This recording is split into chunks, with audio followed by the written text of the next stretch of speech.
Steve, do you want to talk about the Steam Deck today? Yes, I love that thing. I've been playing some great games on it. I'm a proud new owner of a Steam Deck, and let me tell you, this thing is an absolute beast. Okay, sure, it's big, but it's also an incredible handheld that can play pretty much anything that I throw at it. So you might be wondering, what have I been playing on my Steam Deck?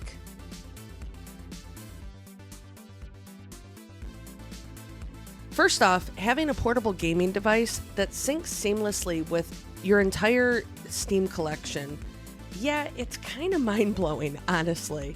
Once I got over the initial wow factor of holding a Steam Deck in my hands, reality hit me. I had a big decision to make. What games do I dive into first? I mean, just look at Steam's massive library. Over 100,000 games to choose from. No joke. Last year alone, in 2023, more than 12,000 games were added. And as of May 2024, we've already seen about 8,000 more hit the platform. That's more games than I could ever hope to play in my lifetime. So where do you even start? Now, let me be upfront. AAA games, they're just not really my thing. Especially the big FPS titles like Call of Duty, Apex Legends. Sure, they were groundbreaking when they first launched, but here in 2024, they all just kind of blur together. I mean, don't they? It's like the studios are recycling the same formula over and over, and it's just kind of meh. And don't get me started on the Souls games.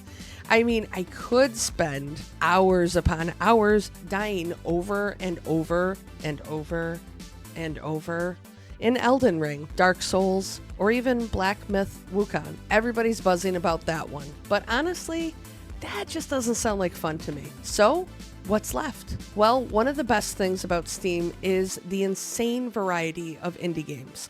While indie isn't really a genre, it's where some of the most unique, heartfelt, and innovative titles live. You never know what hidden gem you're gonna find. Indie games have always held a special place in my heart. There's just something different about smaller studios putting their all into a project where creativity and passion take the front seat. So in this video, I'm going to break down 10 indie games that I have played. And trust me, these are the ones that you don't want to miss. So before we dive into my recommendations, I wanted to shine a light on some of the absolute must-play essential indie games that have become just legendary. You might already know a lot of these titles, but if not, they're perfect for your Steam Deck. Hades. Hades is a roguelike action role-playing game, RPG, developed and published by Supergiant Games. In this single-player game, you play as Zagreus, the son of Hades, and try to escape the underworld to reach Mount Olympus. You'll battle enemies, collect rewards, and unravel the story as you progress.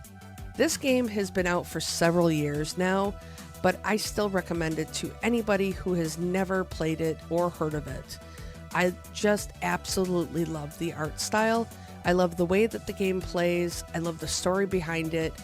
It's just an amazing, solid indie game. Dead Cells.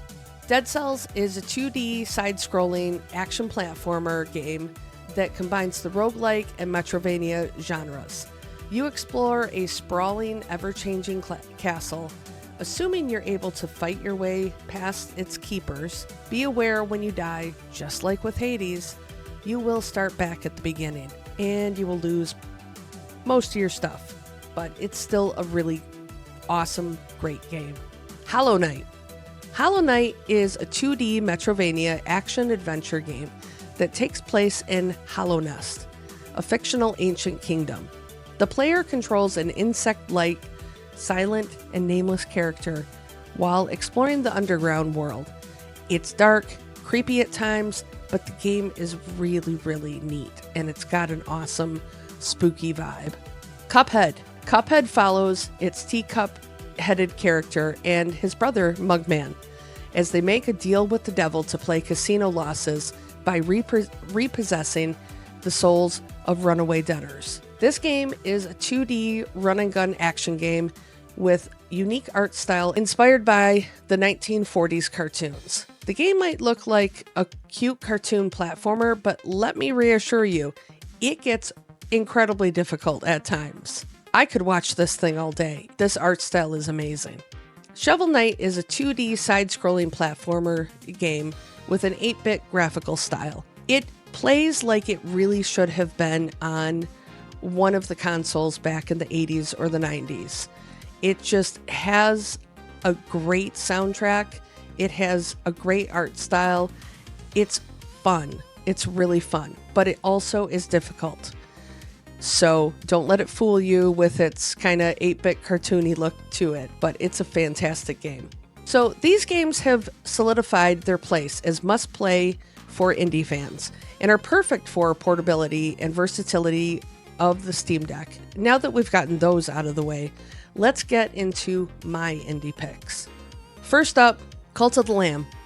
Cult of the Lamb is a roguelike action-adventure strategy game that combines base building and dungeon crawling gameplay. You play as a lamb who must create a loyal cult to repay a debt to a godlike stranger. You'll explore mysterious regions, build structures, perform dark rituals, give sermons, fight enemies, and train your flock. I feel like there is something in this game for everyone. You fight bosses, you can level up, you build your cult, and depending on some choices you make, the game will shape into some weird, darkly hilarious, creepy thing. It's kind of like culty Sims in a way, but there's some fighting in there too. Jet Rider. This is a lesser known indie platform game, but I really enjoy this. I played the demo a long time back. Jet Rider is a 2D action-adventure game categorized as an arcade shooter with elements of exploration, RPG mechanics, and humor, which is an absolute must for me in a game, where players explore a planet as a space sweeper named Jet, fighting bosses and upgrading their jetpack and weapons to access new areas. Essentially a mix of shooter, platformer, and adventure gameplay. Halls of Torment. Halls of Torment is a horde survival game with a retro RPG style. It's a roguelike game where players descend into the Halls of Torment to fight enemies and survive waves until they face a tormented lord. The game seems to be inspired by Vampire Survivors, which is another of my favorite bullet hell games, and feature quick leveling up through hordes of enemies. Remnants of Nazith.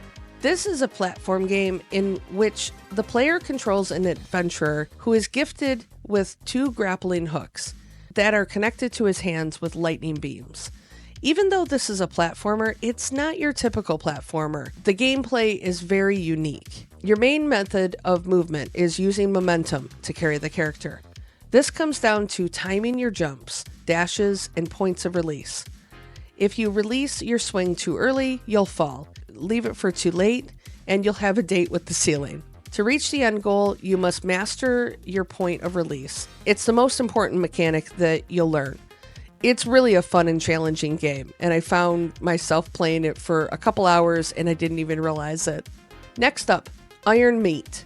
Iron Meat is a run-and-gun arcade shooter that immerses players in an apocalyptic future overrun by the Meat, an iron ravenous mass, mutating everything in its path.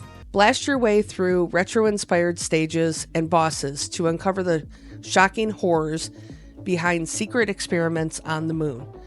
If you like Contra and Metal Slug and don't mind some 8-bit gore, because it does get a little gory, you'll probably like this game. This was actually recommended to me by somebody, one of my viewers, which it's awesome, so thank you.